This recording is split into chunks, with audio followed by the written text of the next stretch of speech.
اہم ترین غزوہ اور جس کے حوالے سے قرآن پاک میں بہت سی آیات بھی نازل ہوئی۔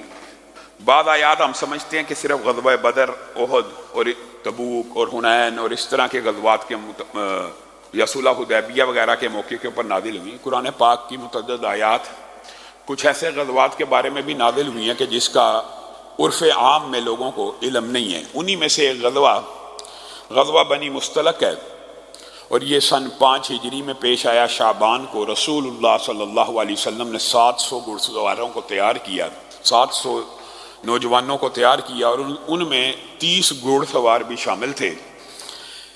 یہ جو غزوہ بنی مستلق ہے، اس کا جو دباچہ اور تمہید ہے وہ یہ ہے، یہ وہ قبائل تھے کہ جنہوں نے رسول اللہ صلی اللہ علیہ وسلم کے خلاف قریش کے ساتھ معاہدہ کیا ہوا تھا۔ یہ قریشیوں کے حلیف تھے۔